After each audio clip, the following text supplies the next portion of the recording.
सबैभन्दा पहिला त के छ भने सरकारले जन्मदाता त सरकार नै हो। जन्मायो, जन्माउने बित्तिकै छाडा छोडिदियो भने त्यसको हालत के होला? बच्चाको जन्माउने बित्तिकै छाडा छोड्न पाइन्छ कि पाइँदैन? छोड्न पाइँदैन। तर सहकारीको नीतिले, नियमले, ऐनले के भन्छ, सहकारीको मर्म के भन्छ भन्दा सहकारीहरू भनेको स्वनियममै चल्नुपर्छ। तर स्वनियम भनेको फेरि लगाम बिनाको घोडा जस्तो त होइन। लगाम त चाहियो। लगाम लाउने कसले हो त? त्यो दर्ता गरेका सङ्घ संस्थाहरूलाई भन्दा त्यो पनि सरकारले हो। सरकारको पहिलाको संरचना के थियो भने यो प्रतिवेदनभन्दा पहिलाको संरचना अथवा हाम्रो नेपाल संहितामा जानुभन्दा पहिलाको संरचना हाम्रा डिभिजन कार्यालयहरू थिए जिल्ला जिल्ला।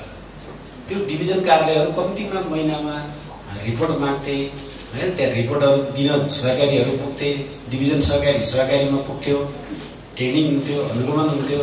कतिपयलाई नियमन गरेको, कतिपयलाई दर्ता खारेजी गरेको अवस्था थियो। यहाँ सबैलाई थाहा छ देश संहितामा गइसकेपछि 3 तहमा गयो सहकारीको अधिकार पनि। एउटा कार्यक्षेत्र पाए, पालिकामा कार्यक्षेत्र भएको सहकारी, पालिकामा त्यसको अनुगमन नियमन प्रवर्तन हुने भयो। एक पालिकाभन्दा बढी कार्यक्षेत्र छ भने त्यो प्रदेशको भयो। एक प्रदेशभन्दा अर्को प्रदेश भयो भने सङ्घले हेर्ने।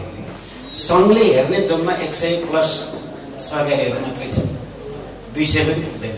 सङ्घको सङ्घीय सहकारी विभागले 152 मात्रै छ भने पालिकाले हेर्ने भनेको देशभरिका पालिकामा 80% सहकारीहरू, 80% सहकारी पालिकाको अधीनमा छ। पालिकाले हेर्नुपर्छ। पालिकाको संरचना हाम्रो के भयो भन्दा त्यहाँ नयाँ मेयर साहबहरू जानुहुन्छ, कर्मचारीको एउटा व्यवस्थापन छैन। अहिले कतिपय ठाउँमा गर्नुभएको छ, देशैभरिको भएकै छैन भन्ने पनि छैन। तर कस्तो भयो भने डिभिजन सहकारीबाट बुझेर ल्याएका फाइलहरू अहिले पनि कतिपय गाउँपालिका र नगरपालिकाहरूमा खोलेको छैन भन्ने सुनिन्छ। त्यस्तो अवस्था भयो भने नियमन गर्ला त होइन। नियमन गर्ने अधिकार तल आएको छ, पालिकामा आएको छ, प्रदेशमा छ। प्रदेशमा हाम्रो लुम्बिनी प्रदेशमा हेर्ने हो भने 800 सहकारी मात्रै छ। पहिलाको दर्ता पहिलेको आएको र पछि दर्ता भएको गरेर प्रदेशभरि 800 छ 12वटा जिल्लामा। भन्दा पालिकाको टोटल कति छ भन्दा लुम्बिनीमा 4000 सहकारी छ। 4000 मा 800 मात्रै छ त। अरू 3200 त सबै 108वटा पालिकामा छ। त्यसो भएको हुनाले यो प्रतिवेदनले औँल्याए जस्तो सरकारले छानबिन समितिले त्यो ठिक दियो, मैले जे देख्यो त्यही दियो। तर पनि के हो सरकारले नगरेको कुरा त यथार्थ दियो। अब हामी सहकारीहरूले त्यो के दियो भन्दा पनि हामी आफै स्वनियममा चल्न सक्ने बन्नुपर्छ भन्ने हाम्रो अहिलेको लाइन चाहिँ साँच्चै सहकारी, साँच्चै सहकारी। अघि हरिश सरले भने जस्तो जो साँच्चै सहकारी छ त्यो सहकारीमा न राजनीति छ, न केही नीति छ, न केही पनि छैन। त्यहाँ सहकारी मात्रै छ कि। अब केही जो बिग्रेका सहकारीहरू छन् तिनीहरूमा राजनीतिक पहुँच होला, भोलि म बिग्रिउँला, मलाई खराब होला, म समस्यामा परौँला भनेर उनीहरूले दबाब दिए होला नि, उनीहरूको कुरा हो। तर साँच्चैकै सहकारीमा छैन। हाम्रो भाषा के छ भने हामीले भन्ने गरेको के छ भने सहकारीभित्र पस्दाखेरि राजनीतिक जुत्ता बाहिर राख्नुपर्छ है भन्ने हाम्रो लाइन छ, क्लियर हो।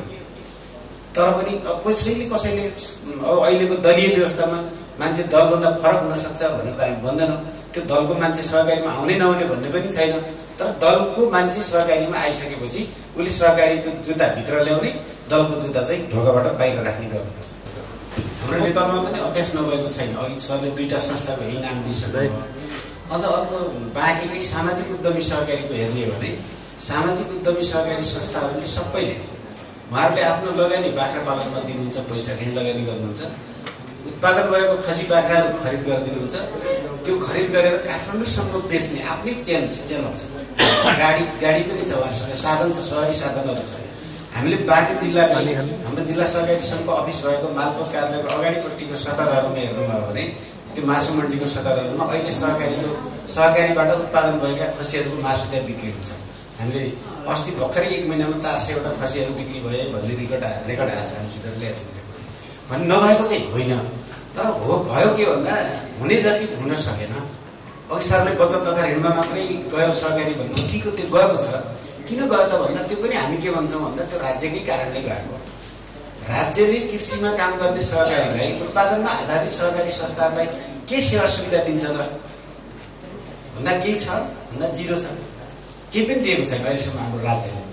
अब हामी अबका वर्षहरूमा राज्यको व्यक्ति, सहकारीको व्यक्ति, अर्थविदहरू यस्तो राख्नुला यो पछि हामी सिकाइ होला। के हुनुपर्ने के थियो म भन्दै त्यही आउँदैछु। हुनुपर्ने के थियो भने म यो सहकारी अभियानको अध्ययन अवलोकन गर्ने क्रममा म जापान पनि पुगेँ। जापानको हेर्दाखेरि के देखिन्छ त भन्दा राज्यको कृषिमा लगानी गर्नुपर्ने पुरै सहकारीमा लगानी छ। कृषिमा गर्नुपर्ने हाम्रो के छ, कृषिमा हाम्रो कृषक समूह बनाउँछ, निजी बजारहरू छ, बजार समितिहरू छ। त्यो बजार समितिहरू पनि हामी धेरै पहिला सुझाव दियौँ सरकारलाई, त्यो बजार समितिहरू सहकारीकरण हुनुपर्छ र तलका उत्पादन गर्ने जो हाम्रो तल ग्रुपहरू छ त्यो ग्रुपहरूले उत्पादन गरेको वस्तुहरू त्यहीको प्रारम्भिक सहकारीले खरिद गर्ने, जिल्लाको विषयगत सङ्घ वा जिल्ला सहकारी सङ्घहरूलाई त्यसको शोधन गरेर अन्य मार्केटमा पठाउनु पर्ने अहिले हुनुपर्ने व्यवस्था त्यो हो। हामीले त्यो कुरा धेरै पटक सरकारलाई सुझाव दिएका छौँ। जापानमा ठ्याक्कै त्यस्तै च्यानल छ। अनि त्यसो भयो भने बजारीकरण हुन्छ। हामी एक्लै सहकारीले के गर्न सक्छौँ त भन्दा हाम्रो पहिलाको अहिले चाहिँ 25 जना जम्मा भयो भने दर्ता गर्न पाउने थियो, अहिले युवाहरू मिल्यो भने 15 जना मिले पनि हुन्छ। सेयर पुँजी कति चाहिन्छ भन्दा 1000 भए पनि हुन्छ, एकजना 15,000 हुन्छ। अनि त्यो 15,000 पैसाले अथवा 10,000 20,000 पैसाले ट्रक आउँछ कि त्यो च्यानल बनाउन सकिन्छ कि अथवा उत्पादन गर्न सकिन्छ कि के गर्न सकिन्छ त भन्दा सकिन्न। अनि अहिले सहकारीहरूलाई हामीले के भनेको छ भने पहिला कृषिको सहकारीले पनि बचत तथा ऋणको कारोबार गर्ने, त्यो पहिला आफू मजबुत हुने, राज्यको भर नपर्ने, परनिर्भर नहुने, भरमा नपर्ने, आफू मजबुत भइसक्यो भने अनि त्यसको झगडा कोषले अथवा त्यसका विभिन्न सामुदायिक कोषहरू हुन्छन्, शिक्षा कोषहरू हुन्छ, शिक्षा कोषले तालिम दिने, झगडा कोष खर्च गर्न नपाउला अन्य कोषहरू, सामुदायिक विकास कोषहरू स्थापना आफ्नो सहकारीमा गर्दै गर्दै त्योबाट उत्पादन गरेर जानुपर्छ भन्ने अहिलेको हाम्रो लक्ष्य छ। त्यसैको उदाहरण स्वरूप हाम्रो अहिले अष्टमले राइस मिल स्थापना गरेको छ।